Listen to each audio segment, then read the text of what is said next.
Bonjour monsieur. Bonjour. Je vois Sida, État raciste, État meurtrier. Pourquoi? Parce que quand on donne pas de statut aux étrangers ici en France, ça veut dire qu'on leur donne pas non plus l'accès à la santé. Et donc ça veut dire qu'on les laisse crever quand ils ont le sida, etc.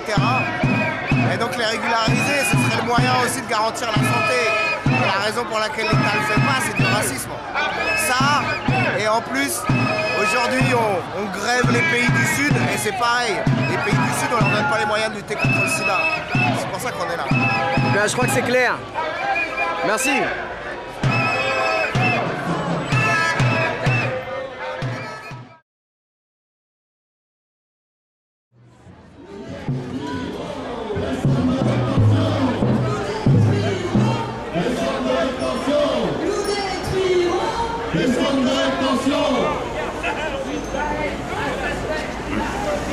Bonjour monsieur, qu'est-ce que ce drapeau là que vous portez? Alors, Kanaki.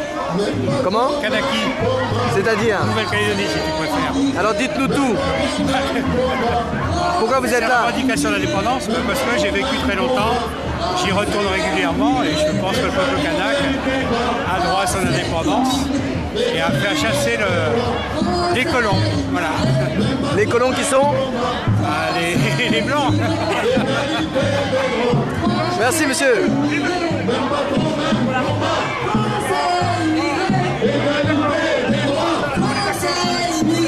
Même patron, même combat. Français immigrés. Français immigrés.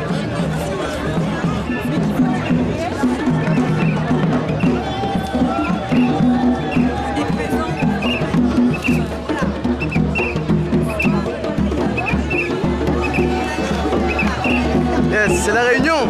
Et avec des Guadeloupéens, des Kanaks, des Martiniquais, des Guyanais, des colonisés de toutes les colonies françaises. Voilà, c'est ça que nous sommes. Parce que tous pour un pour tous. L'union fait la force. Essayons, ouais, essayons.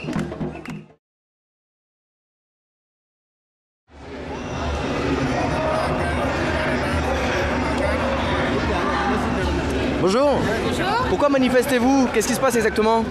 Je ne sais pas si vous êtes au courant, au Sri Lanka, il y a eu un génocide contre le peuple tamoul et on est là pour demander justice et surtout la justice et qu'on nous donne, qu'on ait un pays parce qu'on est un peuple, on est un peuple sans pays et on veut notre pays et surtout la justice pour le peuple qu'ils ont complètement détruit, comment dire? Le peuple tamoul alors? Le peuple tamoul, voilà. Et pourquoi cette volonté de détruire comme ça? Vous savez pourquoi ils font ça? C'est quoi En fait, c'est toujours pour la loi du plus fort. Hein. On est une minorité dans un pays et nous, on a notre partie du pays. Et ils voulaient tout prendre. Le gouvernement a voulu tout prendre.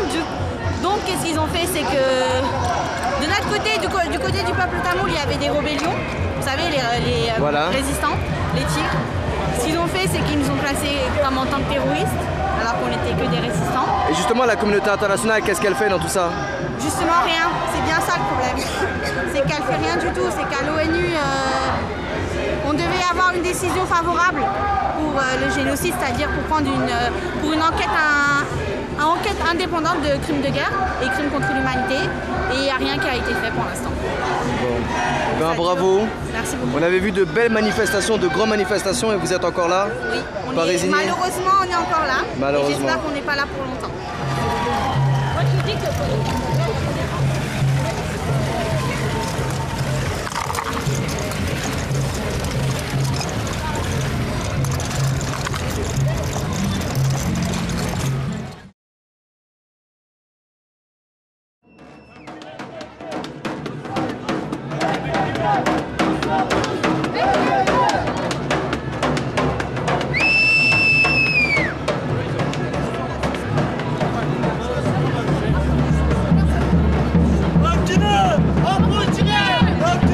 Bonjour monsieur.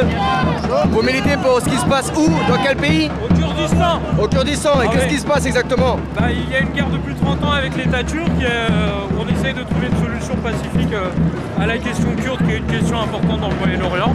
Et nous avons démarré une grève de la faim contre les oppressions sur le leader kurde, M. Öcalan.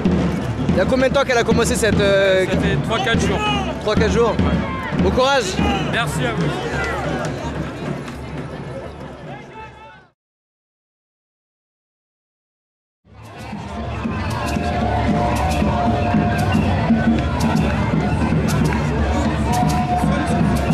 Bonjour monsieur. Bonjour. Permettez que je vous filme. Je vois votre banderole là, elle est un peu usée quand même. Oui, parce que ça fait 10 ans qu'elle est là. Elle date de février 2002, lorsque deux associations, la TMF, Association de travailleurs maghrébins de France, et l'UGFP, Union juive française pour la paix, ont organisé ensemble une mission en Palestine et en Israël pour rencontrer des associations palestiniennes et des associations israéliennes qui militent pour la paix. Voilà, donc et depuis cette date-là, on a réalisé cette banderole, c'est pour ça qu'elle paraît très usée. Donc vous n'êtes pas résigné? Non, toujours debout? Non, toujours debout parce que avec les discours un peu qui se banalisent, de dénigrement, de stigmatisation de tout ce qui est étranger, je pense que nous on doit toujours être là et on sera toujours là. Exactement. Merci. Je vous remercie.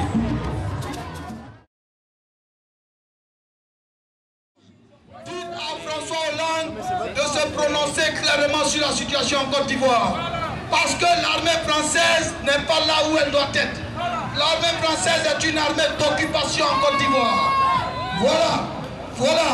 Et si Hollande veut que la France renoue avec ses valeurs de justice et de démocratie, qu'il le dise clairement. Comme Mélenchon l'a fait. Parce que qu'en Côte d'Ivoire, on aurait pu envoyer des Noirs pour bombarder la Côte d'Ivoire, c'est pas juste.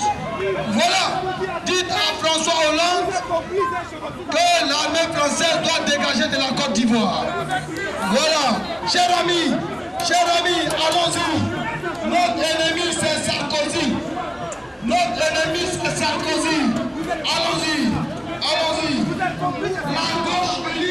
Alors, excusez-moi, après cette petite interlude, donc ma question c'était la suivante.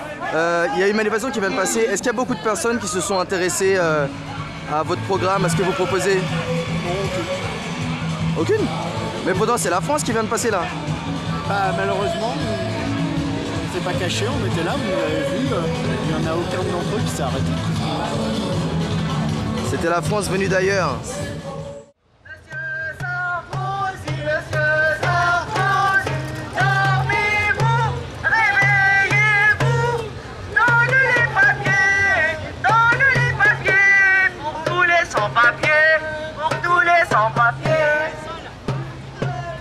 Islamophobie, arabophobie, négrophobie, racisme d'État.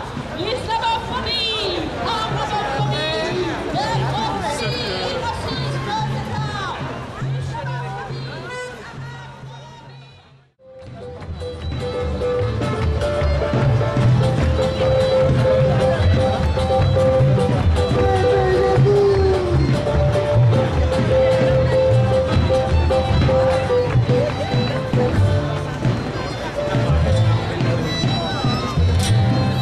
Réveillez-vous, indignez-vous, manifestez, exprimez-vous, existez, car l'avenir, c'est